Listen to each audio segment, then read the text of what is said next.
पंजी आईपा एवार्ड जी रंग तकरीब थी गुज़री। पाकिस्तान प्रेस्टीज एवार्ड जी इन सुरही सांझ में नाले वारनि शोबिज़ स्टार्स शिरकत कई, जिन में अतीका उढो, एहसन खान, हुमैमा मलिक, अदनान सिद्दीकी, हुब्बा बुखारी, अहमद भट्ट, अली रहमान, रेशमा गिल, कोमल मीर, मंशा पाशा, अमर खान, हुमायूं सईद, नाज़िश जहांगीर, शिराज उपल, महविश हयात वग़ैरह शामिल आहिनि।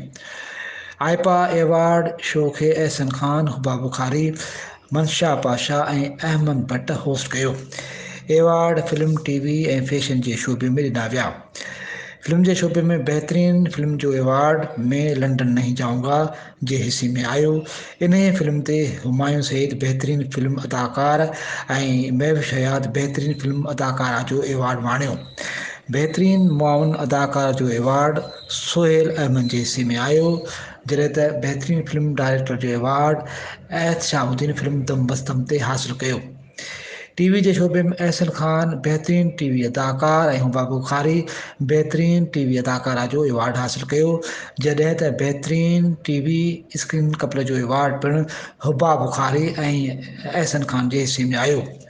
बहितरीन टीवी सीरियल जो एवार्ड ड्रामा सीरियल सिन्फ़ आहिनि जे हिस्से में आयो, जॾहिं त बहितरीन टीवी ड्रामा डायरेक्टर जो एवार्ड सैफ हसन हासिल कयो।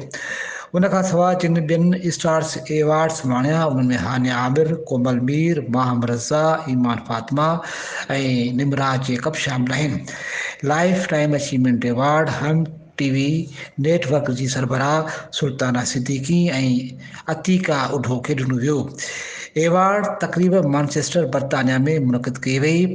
तक़रीब जे आगाज़ में पाकिस्तान ऐं बर्तानिया जा क़ौमी तराना पेश कया विया। तक़रीब में एहसन खान, हुमैमा मलिक ऐं आयशा उमर परफॉर्म कयो। GM ख़ासि के लिए इबरत न्यूज़।